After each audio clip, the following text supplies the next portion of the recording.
Toe Renato geroep is om 'n Adventiste sendingvrywilliger te word, het hy verwag om in verlate, eksotiese plekke te gaan werk, soos die waarvan hy gehoor het in sendingverhale as 'n kind. Maar tot sy verbasing stuur God hom toe na 'n groot stad. Thailand is ver van sy tuisland Brasilia af en Renato het baie gou uitgevind wat die sendingbehoeftes in 'n groot stad soos Bangkok is. Julle in die begin was ek nogal bietjie teleurgesteld, want dit was nou nie eintlik die idee wat ek gehad het om in die 1040 venster te werk nie.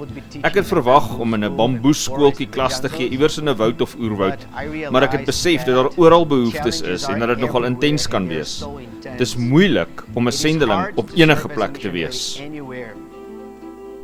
Om in stede soos Bangkok te werk kan moeilik wees. Mense is dikwels baie besig, geïsoleerd en het skynbaar niks nodig nie. Hulle lewens is goed soos wat dit is. Hulle is gesond, hulle het pragtige families, daar is baie ryk mense in Thailand. Hoekom het hulle Jesus nodig? Dis die vraag.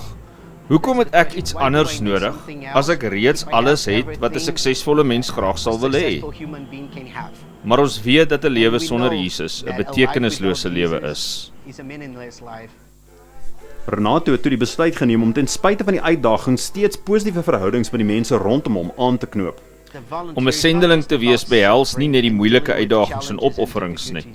Op een of ander manier, selfs al verdien ons dit nie, sal God altyd honderde geleenthede op ons pad bring, wat maak dat ons die lewe kan geniet en gelukkig kan wees.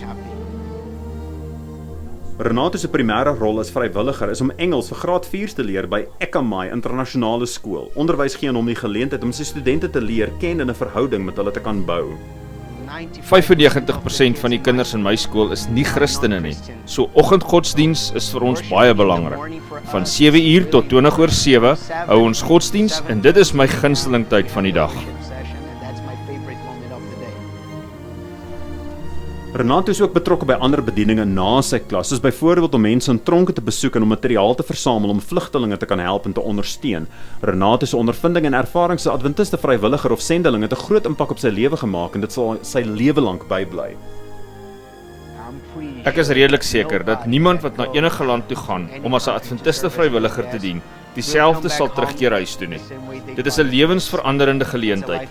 En deur die genade van God het die werk hier in die sendingveld my lewe verander op 'n baie goeie manier. Soos wat ons weer fokus op die sending in stede, bid asseblief vir werkers soos Renato wat die lig van Jesus met mense rondom hulle deel. Indien jy meer wil weet omtrent sending vrywilliger geleenthede, besoek gerus vividfaith.com. Dankie vir u ondersteuning vir die sending van die 7de dag Adventiste Kerk.